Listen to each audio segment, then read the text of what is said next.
안녕하십니까. 2022년 11월 16일 최병무 이펙트 시작하겠습니다. 민주당에서 윤석열 정부의 언론 탄압 이런 걸 주제로 공격을 또 시작했습니다. 또 하나의 전선이 형성이 된 건데요. 이건 과연 어떻게 봐야 되는가? 이런 걸 오늘 말씀드리려고 합니다. 오늘 박성준 대변인이 민주당 최고위원 회의 직후에 기자들하고 만나서 이런 얘기를 합니다. 윤석열 정권의 언론 탄압 얘기가 많이 나왔다. 그러면서 예로 든 게 TBS 예산 지원 폐지 조례안이나 MBC 취재 제한, YTN 민영화 시도 등 언론 탄압을 노골화하고 있다. 정상회담 취재를 제한하고 기자 없는 깜깜이 정상회담, 친분 있는 기자들 개별 면담 이런 걸 볼 때 취재 특혜를 주며 과거 관제 보도 같은 걸 원하는 건 아닌가 싶다. 검찰식 언론 길들이기를 하는 것 아닌가 이렇게 보인다라고 주장을 했습니다. 자, 그러면 박성준 대변인이 얘기하는 이 각각의 사례들은 뭔가 아마 궁금하실 겁니다. TBS 예산 지원 폐지 조례안, 이건 김어준의 뉴스공장 이런 걸 중심으로 한 TBS가 방만하고 편파적인 운영을 한다. 거기다 더군다나 TBS 교통방송 이렇게 돼 있는데, 교통방송의 운명은 창립 30년이 훨씬 지난 지금 이제는 교통방송 듣는 사람 별로 없다. 근데 교통방송을 예를 들어서 편파적인 뉴스를 듣기 위해서 듣는다고 한다면 그 설립 취지는 사라진 것 아니냐. 이게 훨씬 더 설득력이 있는 것 아닙니까? 그러다 보니까 사실은 교통방송이 잘 아시다시피 박원순 시장 시절에 독립적인 재단으로 만들어 놓고 서울시가 그 예산의 한 70% 이상을 지원하는 걸로 되어 있습니다. 세상에 독립인데 서울시 돈을 받아서 독립한다는 게 말이 됩니까? 그게 언제 만들어졌느냐? 결국 서울시의회에 민주당이 압도적 다수를 차지할 때 만들어진 겁니다. 지금은 국민의힘이 압도적 다수죠? 그러니까 그걸 폐지하는 거는 어찌 보면 그냥 민주당이 했던 거 비슷하게 힘의 논리에 의해서 얘기하는 거고, 명분은 오히려 오세훈 서울시장이 더 있다. 저는 이렇게 생각을 하고요. 자, 그렇기 때문에 이제 처음부터 정말 TBS 교통방송이 독립을 하려고 한다면 재정을 독립해야 됩니다. 세상에 재정 독립을 빼고 독립을 얘기할 수가 없습니다. TBS가 정말 순수하게 교통방송으로 태어난다. 저는 이제 교통방송은 필요 없다고 생각을 하고요. 다른 걸로 이제 태어나든지 해야죠. 지금 내비게이션 없는 사람이 어디 있습니까? 휴대전화에 다 내비게이션 찍고 교통방송 들어가면서 운전하는 사람 없습니다.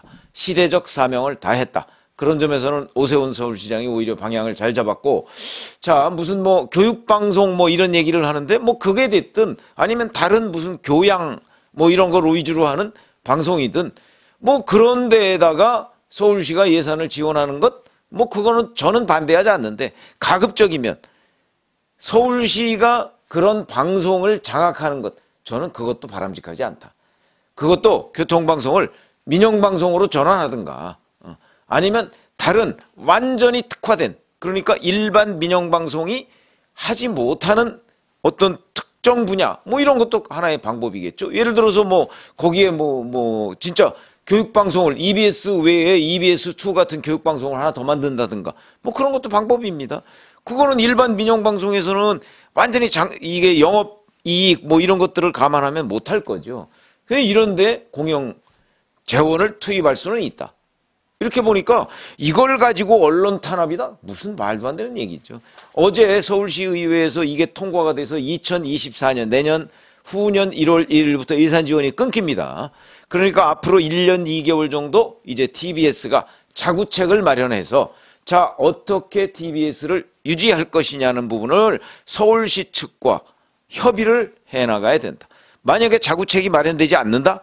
그러면 예산 지원 끊고 그 다음에 그건 TBS가 이제 알아서 할 문제죠. 망하는 것부터 아니면 그냥 근근히 명맥을 유지하는 것까지 이렇게 돼 있는 건데, 그걸 서울시의회가 예산 지원을 끊는다고 해서 그걸 언론 탄압이다 이렇게 얘기할 건 아니다. 그러면 TBS가 과연 언론이냐는 문제까지도 또 지적이 되고 있습니다. 그건 그냥 편파 전문 방송 아닌가요?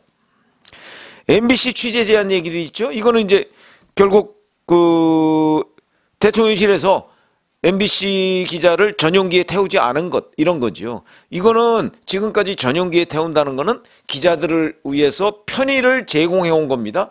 그 편의를 MBC는 그동안에 이런저런 거에 대해서 반성을 안 하니까 우리 제공하지 않겠다. 이거는 MBC는 취재 보도권이 있죠. 언론사니까. 그거에 대해서 대통령실이나 아니면 다른 곳은 그걸 좀 막을 방법이 없습니다. 저는 일종의 방어권으로 이해를 합니다. 이걸 뭐 취재 제한이다 이렇게 얘기하는데 취재 자체를 제한한 적은 없습니다. 다만 싣고 뭐 그 외국까지 가는 것, 처음에 이제 캄보디아로 갔으니까 뭐 거기에서 편의 제공을 안 한 거죠. 민항기 타고 오면 취재했고요. 오늘 새벽에 윤석열 대통령 귀국했는데 뭐 취재 다 한 거 아닙니까, MBC에서? 그러면 취재 제한이라고 하기는 어렵고 다만 편의 제공을 MBC에 한해서만 안 한 것인데 물론 저 같으면 그렇게 대응하지 않겠지만 어쨌든 이걸 가지고 윤석열 대통령을 비난하는 거는 그건 또 아니다. 왜냐면 윤석열 대통령은 그렇게 선택할 수 있는 대목이다. 전 그렇게 보고요. 그러니까 MBC의 취재 보도권이 있듯이 대통령은 방어권이 있다. 전용기에 대한 관리권은 대통령실이 가지고 있으니까 이 부분을 충분히 할 수 있다. 과거에 청와대 출입에 대해서 뭐 청와대 그 뭐 홍보수석실이나 이런 데서 판단해서 여기는 이러이러한 문제가 있다. 그러니까 출입 정지. 이렇게 얘기한 적이 있습니다. 출입 정지야말로 취재 제한이죠. 아예 못 들어가니까. 그거에 비하면 이거는 취재 제한도 아니다. 이렇게 생각을 하고요. 그럼 과거 특정 기자들 보니까 뭐 2000년에 예를 들어서 중앙일보 같은 경우가 자 김대중 대통령한테 김정일이 뭐 노동당 규약을 개정하겠다고 약속했다 하는 걸 썼다가 당시 김대중 정부에서 이거는 오보다. 사실 그 오보인지 안 밝혀졌습니다. 오보라고 하면서 중앙일보 출입 기자를 출입 정지를 한 적이 있습니다. 그런 게 취재 제한이죠. 그런 게. 지금 뭐 이렇게 돼서 뭐 전용기에 안 태우겠다. 이거는 취재 제한의 범주 내에도 들어가지 않고 편의 제한, 그러니까 편의 제공을 거부한 것이다. 그건 취재 제한이라고 하기 어렵다. 이렇게 저는 그 입장이고 물론 각자 생각이 다를 수 있습니다. YTN 민영화 시도라는 것이 그리고 또 하나 있습니다. 이번에 그 전용기에서 윤석열 대통령이 채널A하고 CBS 기자만 따로 이 기내 앞쪽으로 이렇게 불러서 만났다고 합니다. 이걸 가지고 또 아까 얘기했었죠. 뭐 친분 있는 기자들 개별 면담 이거 하면 안 됩니까? 이거는요 매우 흔한 일입니다. 예를 들어서 장관이 자기랑 친분이 있는 기자 불러서 따로 밥을 먹어도 되고 따로 얘기를 해도 되고 심지어 뭐 예를 들어서 기사감을 주었다 거기에 그걸 다른 기자들이 어떻게 얘기해야 되죠? 항의해야 될 일인가요? 사실은 부러워해야 될 일입니다. 그래서 이게 이제 관점에 따라서 이걸 어떻게 봐야 하느냐 그런 게 좀 생각이 다를 수가 있는데 뭐 예를 들어서 저도 그래서 이제 취재원과의 유착 문제가 항상 제기되는데 취재를 좀 뭐 이렇게 특종을 하려고 한다면 그 취재 대상 되는 그 기관하고 좀 밀착이 안 될 수가 없고 그러고 계속해서 비판적 기사를 쓰려면 그 기관에는 뭐 꼭 그 기관장하고 친한 사람만 있는 건 아니거든요. 친하지 않은 사람 중심으로 해서 또 기사를 빼내서 쓸 수도 있는 거 아닙니까? 그렇게 되면 이제 유착이 아니고 오히려 굉장히 공격적인 취재를 하게 되는 거죠. 그럴 경우에 둘 다 잘못됐다? 아닙니다. 그건 취재의 방편이죠. 예를 들어서 어느 기자는 그 취재 대상이 되는 기관의 기관장과 굉장히 유착이 돼서 그래서 뭐 다 이게 기자로서는 바람직한 자세는 아닙니다만은 기사를 특종을 하기 위해서 충분히 가능한 일입니다. 그렇게 해서 기사를 빼내서 단독 기사를 여러 번 썼다. 그걸 누가 취재 제한이다, 언론 탄압이다 이렇게 얘기할 수 있나요? 이건 기자 세계를 모르는 사람의 얘기고요. 바람직하지는 않지만 현실이다. 그러니까 자기가 친한 기자 불러서 따로 만날 수 있는 거죠. 물론 이런 거를 다른 기자한테 이렇게 노출이 되면 불편하죠. 이 두 명의 기자를 만남으로써 한 20명의 기자가 자칫 잘못하면 적이 될 수 있으니까 불편하죠. 그러나 그게 드러났다고 해서 이걸 언론 탄압이라고 얘기할 건 아니다. 그렇게 봐야 된다는 거고요. 그 다음에 YTN 민영화 시도가 과연 언론 탄압이냐? 이거는 제가 아까 말씀드렸듯이 TBS 교통방송하고 비슷합니다. YTN이 지금 지분이 이렇게 됩니다. 한전, KDN, 사실 이거 공기업 아닙니까? 여기가 21.43%로 최대 지주고요. 그 다음에 한국인삼공사 19.95%, 미래에셋생명보험 14.98%, 한국마사회 9.52%, 뭐 이런 식으로 되어 있는데 상당수가 정부 공기업이 공기관입니다. 공공기관. 사실상 정부 거죠. 그런데 YTN은 어떻게 되어 왔느냐? 노영방송이라고 지금까지 다 알려져 있습니다. 노조가 운영하는 방송입니다.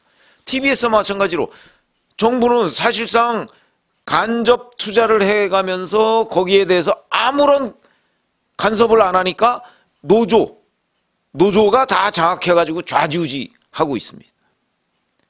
이게 바람직한 운영 방식일까요? 그리고 우리나라처럼 공영방송이 많은 나라가 없다, 이런 지적도 있습니다. 뭐 KBS, MBC 다 공영방송 아닙니까? 주인 없는 방송입니다. 나라가 주인이다 보니까. 이런 시스템은 저는 바람직하지 않다고 봅니다.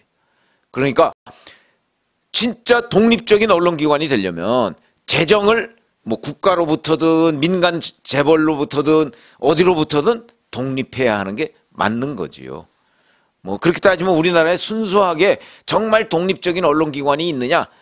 저는 뭐 별로 없다고는 보지만, 그러나 기본적으로는 독립적으로 뭔가를 하여튼 정직하게 불편부당하게 만들어내는 그런 걸 가지고 독자나 아니면 시청자들의 평가를 받는 겁니다. 평가를 잘 받으면 독자나 시청자가 많을 것이고, 평가를 못 받고 저거는 뭐 친국민의힘 편, 민주당 편 이러면 또 그쪽에 해당하는 독자나 시청자들을 많이 확보하고 있는 거고, 그런 거죠. 그런데 적어도 나라 세금이 들어가는데, 그런데 그 사람들이 아주 편향적으로 정파적인 방송을 하면서 언론의 탈을 쓰고 있다. 이거는 아니다. 저는 그렇게 말씀을 드리는 겁니다. 그렇기 때문에 YTN 민영화 할 수 있으면 하는 거죠. 지금처럼 노영방송이 돼서 되겠습니까? 그러니까 국가가 복노릇만 해서 되겠습니까? 돈만 대주고 운영은 노조가 이리저리 마음대로 하고, 그럼 민주당은 왜 이런 데를 다 반대해가면서 무슨 언론 탄압, 윤석열 정부의 언론 탄압 이렇게 하느냐? 잘 아시다시피 이런 데가 다 언론 노조의 영향권 내에 있습니다. 언론 노조는 지금 완전히 뭐 거의 민주당 편 아닌가요? 각종 성명이나 활동을 보면 다 민주당 편입니다. 노조가 장악하고 있으니까. 그런데 노조가 장악하고 있는 회사들입니다, 여기가. 심지어 KBS, MBC는 잘 아시다시피 사장이 어느 편, 정파적으로 어느 쪽, 예를 들어서 문재인 정부 때 임명된 사장이면 거기에 기자들이요 싹 바뀝니다. 친문재인 성향 기자들로 많이 바뀝니다. 이명박 정부 때 MBC, KBS 사장 바뀌면 또 친이명박 정부 성향, 전부 다 그렇지는 않겠지만 제가 아는 상당수의 기자들이 그렇습니다. 그렇게 바뀝니다, 간부들이. 그렇게 되고 만약에 정권이 또 바뀌면 사장 바뀌고 갑작스럽게 또 완전히 무슨 여당에서 야당으로 바뀌듯이 기자들, 간부들이 다 바뀌고, 심지어 전 정권에서 잘 나가던, 전 정권 그 체제에서 잘 나가던 워싱턴 특파원이 어느 날 갑자기 독자 서비스 센터로 갑니다. 이게 합리적인 운영인가요? 이런 일이 왜 벌어지느냐? 결국은 이 회사가 주인이 없고 그 다음에 정권에 휘둘리기 때문이다. 정권에 왜 휘둘리느냐? 사장이 누가 되느냐에 따라서 편갈라서 기자들끼리 싸우고 PD들끼리 싸우고 이런 거 아닌가요? 어찌 보면 글쎄, 그래서 공영방송 정상화 방안 이런 걸 위한 무슨 위원회 이런 제안도 하고 그러지만, 기본적으로 저는 정파성이 없는 뭔가가 여하튼 만들어져야 된다, 이렇게 생각을 하고, 그런 점에서 본다면 YTN 지금과 같은 노영방송 이건 있을 수 없다.